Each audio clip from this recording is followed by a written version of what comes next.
नमस्कार। दैनिक समाचारों से जुड़े इस अंक में आप सभी का स्वागत है। मैं हूं अनुपम। प्रस्तुत हैं झारखंड राज्य से जुड़े प्रमुख समाचार। झारखंड सरकार की महिला सशक्तिकरण के लिए शुरू की गई मुख्यमंत्री मैया सम्मान योजना पर बड़ा अपडेट सामने आया है। मिली जानकारी के अनुसार इस योजना से करीब 4.5 लाख महिला लाभुकों का नाम हटाया गया है। हालांकि झारखंड के 2 जिले ऐसे हैं जहाँ महिला लाभुकों की संख्या बढ़ी भी है। महिला लाभुकों के नाम हटाने की वजह भी सामने आई है। झारखंड मुख्यमंत्री मैया सम्मान योजना की शुरुआत में करीब 55,10,000 थी, जो जुलाई 2025 में घटकर 50,65,000 रह गई। इस तरह से कुल 4,54,000 महिलाओं के नाम लिस्ट से बाहर किए गए हैं। प्रशासन ने इन महिलाओं के नाम लिस्ट से बाहर करने की अलग अलग वजहें बताई हैं। प्रशासन के अनुसार ऐसी महिलाएं जिनकी उम्र 50 साल के ऊपर हो गई है, उनका नाम लाभुकों की लिस्ट से बाहर कर दिया गया है। इसके अलावा ऐसी महिलाएं जिनके आधार कार्ड की सीडिंग नहीं हो पाई थी, उनके नाम भी मैया सम्मान योजना से बाहर कर दिया गया है। इसमें कई ऐसी लाभुक थी जिनकी अब मौत हो चुकी है। ऐसी लाभुकों का नाम भी लिस्ट से बाहर कर दिया गया है। एक और जहां पूरी झारखंड में अलग अलग जिलों में मैया सम्मान योजना का लाभुकों की संख्या घटी है, वहीं 2 जिले ऐसे हैं जहां इस योजना के लाभुकों की संख्या बढ़ी भी है।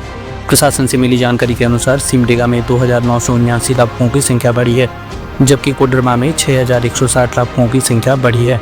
झारखंड में मुख्यमंत्री मैया सम्मान योजना में कई तरह के फर्जीवाड़े भी सामने आए हैं। इनमें अवैध तरीके से योजना का लाभ उठाने वाले शामिल हैं, जिसमें कई पुरुष भी इस योजना का लाभ ले रहे थे। अब प्रशासन इस मामले पर सख्त नजर आ रहा है। शासन का कहना है कि मैया सम्मान योजना में किसी भी तरह का फर्जीवाड़ा करने वालों पर सख्त से सख्त कार्रवाई की जाएगी। झारखंड उच्च न्यायालय ने रांची के पुरुलिया रोड को जाम मुक्त करने और इस रोड पर ऑटो रिक्शा की पार्किंग नहीं करने के निर्देश दिए हैं। स्वतः संज्ञान लिए मामले की सुनवाई करते हुए चीफ जस्टिस तरलोक सिंह चौहान और जस्टिस राजेश शंकर की अदालत ने यह निर्देश दिया है। उल्लेखनीय है कि सदर अस्पताल के गेट के पास जाम से एक गर्भवती महिला के अस्पताल ले जाने में हुई परेशानी के मामले पर हाईकोर्ट ने संज्ञान लिया था। कोर्ट ने ट्रैफिक एसपी और सिविल सर्जन को एम्बुलेंस और गंभीर रोगियों को ले जाने वाले वाहनों के सुगम प्रवेश सुनिश्चित करने के तत्काल कदम उठाने का भी निर्देश दी। 8 अगस्त को प्रसव पीड़ा में उस महिला को शहर के बाहरी इलाके बजरा से एम्बुलेंस में लाया जाना था। सर्जना चौक के सदर अस्पताल के मुख्य द्वार तक मेन रोड पर जाम के चलते एम्बुलेंस को काफी देर तक जाम में खड़ा रहना पड़ा। अस्पताल के अंदर भी वाहन अव्यवस्थित तरीके से खड़े थे, जिससे एम्बुलेंस इमरजेंसी तक नहीं पहुंच सकी थी। कोर्ट ने इस मामले को गंभीरता से लेते हुए यातायात पुलिस और सदर अस्पताल को नोटिस जारी किया। कोर्ट ने अपने आदेश में कहा कि अपने अपने हलफनामों में पुलिस और अस्पताल प्रशासन ने एक दूसरे को दोषी ठहराने का प्रयास किया और अपनी व्यक्तिगत जिम्मेदारियों से बल्ला झाड़ लिया। अदालत ने माना कि राज्य भारत के संविधान की गारंटीकृत अपने निवासियों के जीवन और स्वतंत्रता के लिए जिम्मेवार है। जीवन के अधिकार में चिकित्सा सहायता और सुविधा का अधिकार भी शामिल है, जिसे राज्य अपने नागरिकों को उपलब्ध कराने के लिए प्रतिबद्ध है। धनबाद स्थित बीसीसीएल मोनिडी कोल वॉशरी में काम करने वाले कर्मी राजेंद्र सिंह ने कंपनी के गेट के सामने आत्मदाह करने की कोशिश की। ऐसा करते हुए सीआईएसएफ और पुलिस ने उन्हें देखा और किसी तरह पकड़कर आत्मदाह करने से रोका। पदनाम के अनुरूप कार्य से वंचित करने पर बीसीसीएल कर्मी राजेंद्र सिंह ने शुक्रवार को अपने तय कार्यक्रम के तहत आत्मदाह करने पहुंचे थे, जहां पहले से तैनात मुनिडी पुलिस और सीआईएसएफ की टीम ने उन्हें हिरासत में लेकर थाना भेज दिया। वह राजेंद्र सिंह ने बीसीसीएल प्रबंधन पर कई गंभीर आरोप लगाते हुए कहा है कि प्रबंधन अपनी मनमानी रवैया अपनाए हुए है और पदनाम के अनुरूप कार्य करने से लोगों को वंचित किया जा रहा है, जिसका वे विरोध करते हैं। बीसीसीएल प्रबंधन ने अपने ऊपर लगाए गए आरोपों को बेबुनियाद बताया है। बता दें कि पिछले दिनों बीसीसीएल की मोनेट वॉशरी पाथरडी में रैयत जादू महतो के द्वारा आत्मदाह किया गया, जिसका इलाज के दौरान मौत हो गई थी।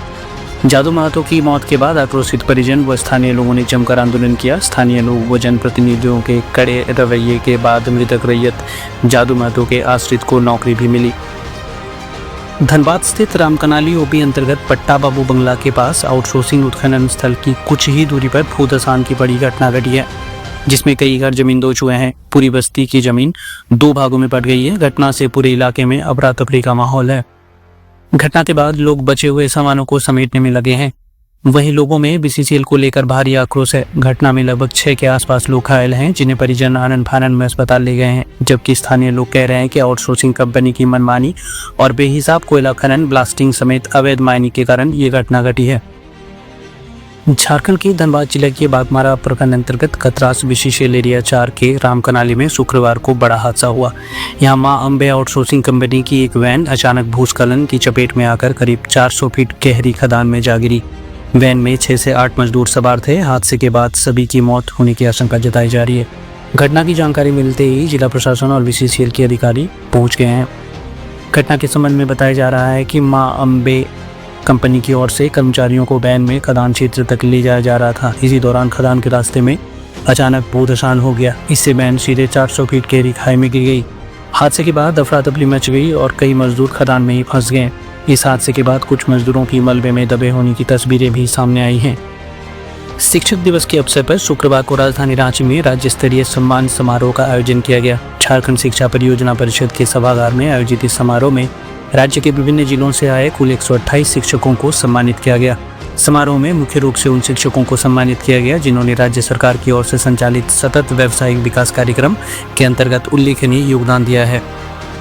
इस मौके पर शिक्षकों को शॉल, स्मृति चिन्ह और प्रशस्ति पत्र देकर सम्मानित किया गया। कार्यक्रम का उद्देश्य न सिर्फ शिक्षकों को सम्मान देना था बल्कि उन्हें प्रेरित करना भी था ताकि वे शिक्षा की गुणवत्ता में और सुधार लाने के लिए निरंतर प्रयासरत रहें। इस मौके पर शिक्षा विभाग के अधिकारियों ने कहा कि सम्मानित शिक्षक राज्य के लिए आदर्श हैं जिनके कार्यों से अन्य शिक्षकों को प्रेरणा मिलेगी। कार्यक्रम की सबसे खास बात और उल्लेखनीय उपलब्धि यह रही कि इस मंच से 2 शिक्षकों को विशेष सम्मान प्रदान किया गया। ये दोनों शिक्षक राष्ट्रीय शिक्षक पुरस्कार 2025 के लिए अनुशंसित किए गए हैं।